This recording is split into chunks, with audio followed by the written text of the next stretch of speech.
Pero obviamente que la República Dominicana está viviendo múltiples crisis simultáneamente. Hay una crisis sanitaria, ¿verdad? Ya el gobierno incluso ha ampliado el toque de queda, lo que es un reconocimiento de que estamos inmersos en esta crisis sanitaria. El incremento del número de contagiados por COVID, la escasez de camas disponibles en hospitales y clínicas, incluso ha faltado oxígeno en días recientes. El número de fallecidos también va aumentando. De acuerdo con el criterio de algunos expertos, lo que estamos experimentando en la República Dominicana con el COVID en estos momentos es la presencia de algunas de las variantes. Algunas de las variantes que han estado afectando en otros países parece que ha llegado a República Dominicana y por esa razón se ha ido incrementando el número de contagiados y el índice de letalidad. Hay algo que nos preocupa con respecto a las estadísticas del COVID en el país en estos momentos, es que los datos que se están ofreciendo en la prensa día a día se corresponden a lo que pasó hace un mes. Y por lo tanto no estamos viendo lo que ocurrió en las últimas 24 o 48 horas. Eso no es bueno porque no tenemos entonces el perfil epidemiológico actualizado de lo que está ocurriendo en el país. Todo lo demás depende del tema sanitario. El COVID-19 sigue siendo el tema fundamental de la República y del mundo. Por tanto, la recomendación que en ese aspecto hace la Fuerza del Pueblo, la reitera, es la que todo el mundo debe vacunarse. Con respecto a las mismas estadísticas, con respecto al número de fallecidos y el uso no de la vacuna, hacia el mes de mayo, el 71% de los fallecidos por COVID no se habían vacunado. El 26% siguiente, o diríamos más, el 34% siguiente se habían vacunado una sola dosis. Y solamente el 5% fallecido con 2 dosis. Eso habla muy elocuentemente. El que no se vacuna tiene mayores probabilidades de ser contagiado y morir. El que se ha vacunado una sola vez tiene que completar la vacunación. Y aún con las 2 vacunas ya puestas, todavía tomar en cuenta todo el protocolo sanitario que debe aplicarse. De manera pues que es una enfermedad que tenemos que asumir en toda su vertiente, en todas sus consecuencias y adoptar las medidas de rigor que las autoridades han señalado. Esa es la parte sanitaria. Recomendación de la Fuerza del Pueblo, continuar la vacunación. Y nosotros como partido seguimos en la logística de vacunar en nuestros locales del partido. Con la parte económica. La parte económica, el plan es de reactivación, ¿correcto? Y que la reactivación nos lleva a la recuperación plena. ¿Cuáles medidas se adoptan para lograr esa reactivación? Básicamente ha sido el cómo incrementar el gasto público. Bien, eso se ha hecho en todas partes, se ha hecho en República Dominicana.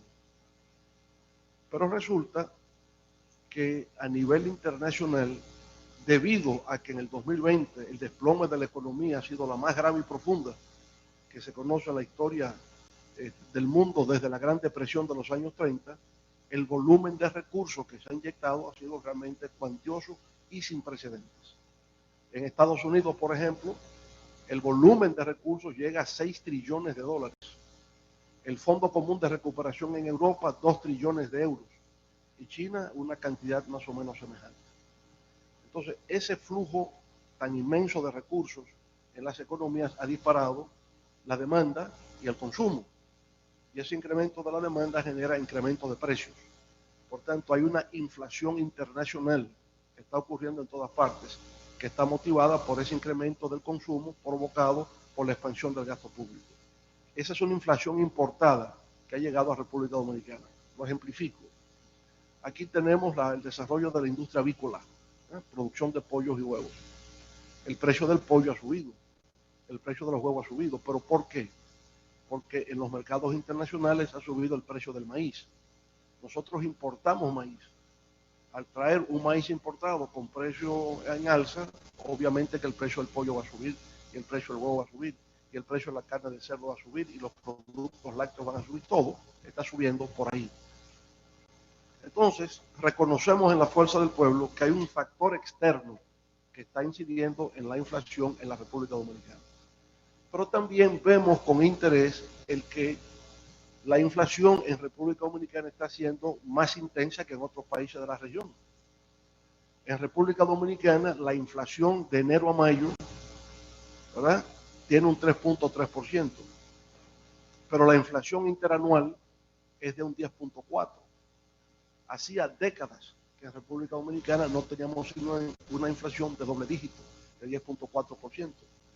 Pero en Costa Rica es 1.2%, en Chile es 3%, en México es 5%, en Bolivia es 2%. Entonces uno se pregunta cómo es posible que en República Dominicana sea de 10.4% cuando en Costa Rica es de 1.2% y en Chile es de 3% y en México de 5%.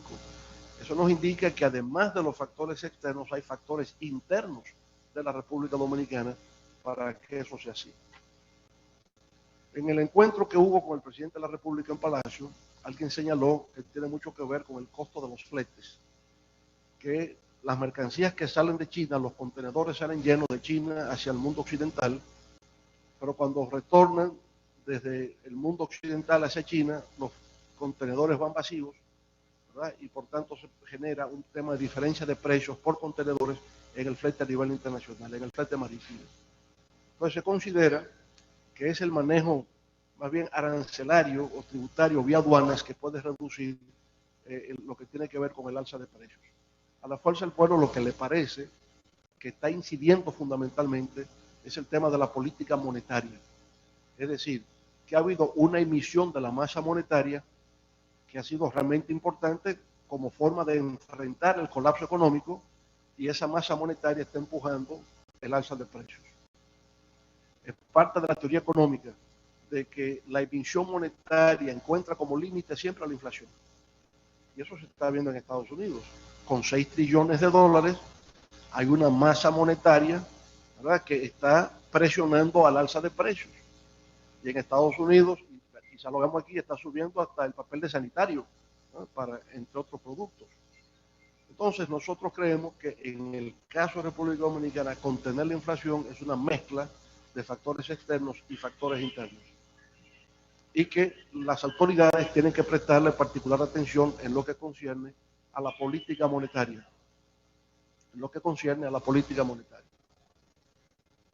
Creemos, por consiguiente, como medida, primero, que el gobierno debe atender la seguridad alimentaria, y para eso tiene que crear un fondo de aporte a medianos y pequeños productores agrícolas en la República Dominicana y al sector ganadero.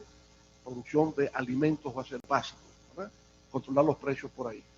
Segundo, el que mantenga el programa de ayuda social a empleados hoy día cesantes, chiriperos, por lo menos hasta el mes de septiembre.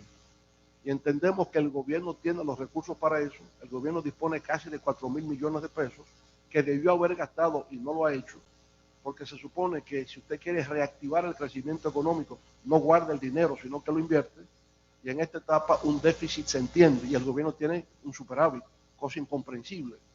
Entonces, esos recursos deben ser utilizados precisamente en programas de apoyo a medianos y pequeños productores agrícolas, en ayuda social a los desempleados y chiriperos, ¿verdad? Y por esa vía yo creo que podemos ir saliendo de la situación que hoy está atravesando el pueblo dominicano y que tanta angustia está generando en nuestro país.